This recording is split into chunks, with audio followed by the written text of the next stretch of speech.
할렐루야, 오늘도 우리에게 주신 말씀을 통해서 큰 은혜 받는 시간이 되길 원합니다.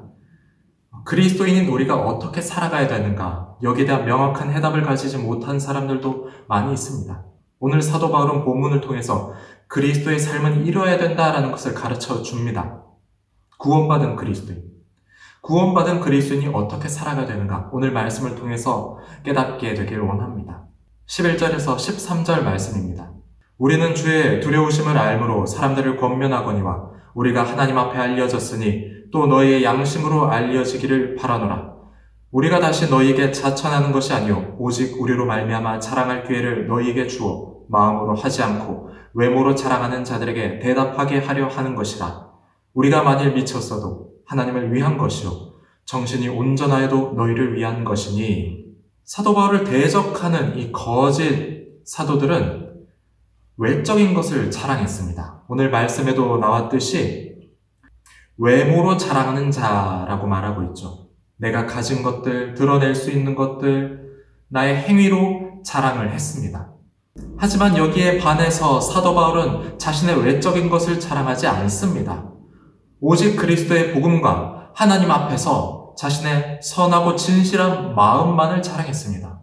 하나님 앞에 설 때 내가 가진 것으로 자랑할 수 없구나라는 것을 알았던 사도 바울은 자신의 마음만 드러낼 뿐이었어요. 나 하나님 앞에 진실합니다. 이 마음만 드러낼 수밖에 없었습니다. 그리고 사도 바울은 자신의 사역에 대한 열정이 하나님을 위한 것이다. 그리고 너희를 위한 것, 고린도 교회를 위한 것이다 라고 말을 하고 있습니다. 바울은 누군가를 드러내기 위해서 자랑한 것이 아닙니다. 내가 가진 것을 드러내기 위해서 자랑한 게 아니에요. 하지만 그럼에도 최선을 다합니다. 하나님을 위해서 최선을 다했고 교회를 위해서 정말 최선을 다했습니다. 사람의 인정을 받으려고 하지 않았고 오직 하나님 그분께만 자신의 삶을 드렸어요. 우리가 사도 바울의 이 모습을 본받길 원합니다. 빌립보 교회에 보낸 사도 바울의 편지를 보면은 나의 간절한 기대와 소망을 따라 아무 일에든지 부끄러워하지 아니하고 지금도 전과 같이 온전히 담대하여 살든지 죽든지 내 몸에서 그리스도가 존귀하게 되게 하려 하나니, 이렇게 말하고 있어요.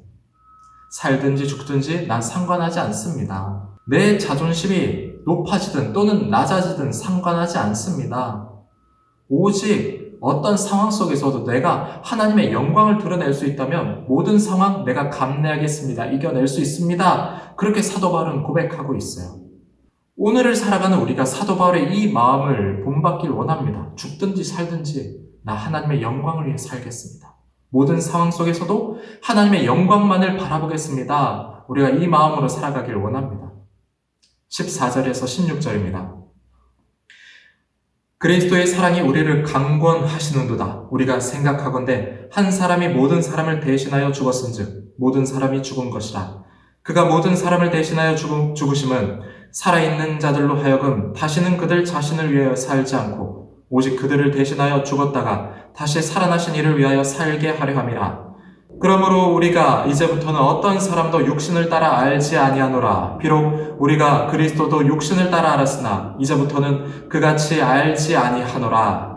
바울은 자신의 열정적인 선교가 하나님의 사랑에서 비롯되었다는 것을 고백합니다. 예수님께서는 죄인들을 사랑하셔서 십자가에서 죽으셨습니다.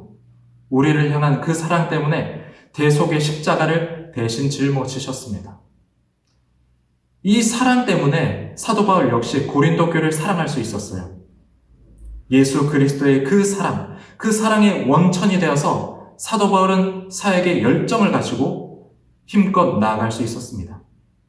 바울이 상황과 결부되지 않는 사랑을 고린도 교회에 계속해서 베풀 수 있었던 게 바로 이것 때문입니다. 그리스도의 사랑.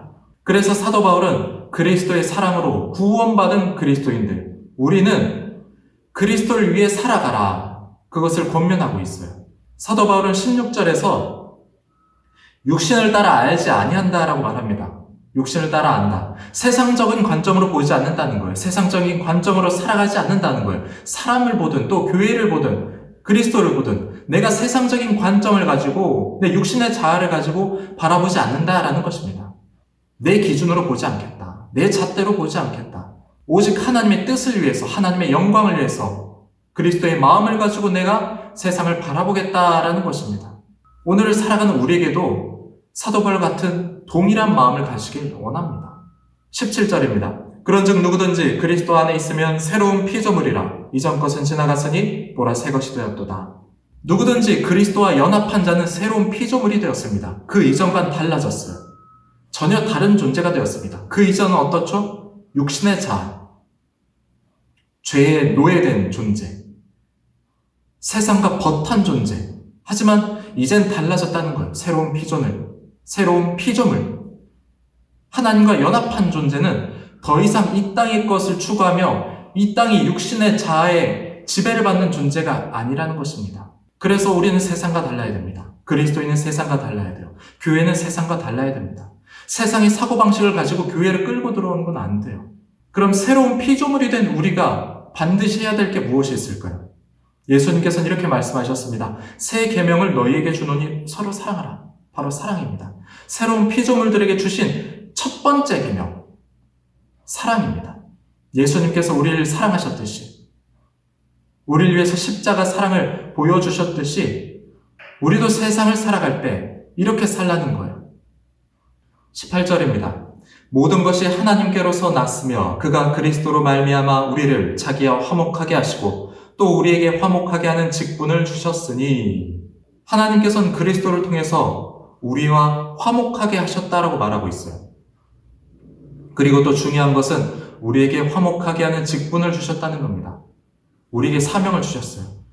그런데 그게 바로 화목하게 하는 거라고 말합니다. 화해를 이루는 거예요. 하나님께서 예수님을 통해서 우리와 화해를 하신 것처럼, 원수되었던 우리가 하나님의 자녀로서 된 것처럼 우리가 세상에 대해서 세상과 하나님을 화해시키는 그 중간다리 역할을 감당하라는 것입니다. 예수님께서 우리를 사랑하셔서 죽었듯이 우리도 세상에 대해서 그렇게 살라는 거예요. 19절입니다. 곧 하나님께서 그리스도 안에 계시사 세상을 자기와 화목하게 하시며 그들의 죄를 그들에게 돌리지 아니하시고 화목하게 하는 말씀을 우리에게 부탁하셨느니라. 화목하게 한 말씀을 우리에게 부탁하셨어요. 세상이 주님께 돌아오길, 주님의 사랑으로 회복되길, 그 말씀을 증거하는 역할로 우리를 부르셨습니다. 바울은 이 사명을 위해서 내가 그리스도의 사신이 되었다라고 20절에 고백하고 있어요. 그래서 사도 바울은 분열과 또 분쟁 때문에 이 골머리를 앓는 고린도 교회에 자신이 이 화목하게 하는 그리스도의 사신으로서의 역할을 감당했던 것입니다. 오늘 그리스도의 삶이 어때야 되는가 우리 사도 바울의 말을 통해서 알 수 있었는데요. 구원받은 그리스도인은 하나님의 영광을 위해서, 그리스도를 위해서 살아가는 존재가 되었습니다. 그리고 또한 우리에게는 화목하게 하는 직분을 주셨어요. 그분의 사랑이 나를 통해서 흘러가야 됩니다. 내가 예수 그리스도의 사랑을 흘려보내고 나를 통해서 주님이 드러나는 삶을 살도록 우리를 부르셨습니다. 우리는 화목해야 하는 사명을 받은 존재입니다. 우리가 서 있는 교회에서, 또 직장에서, 가정에서, 또 사업장에서 오늘 그리고 이번 한 주간 이 화목하게 하는, 세상을 주님과 화목하게 하기 위한 화해의 직책을 잘 감당하는 우리 청함의 성도 여러분들 되시기를 주님의 이름으로 축복합니다.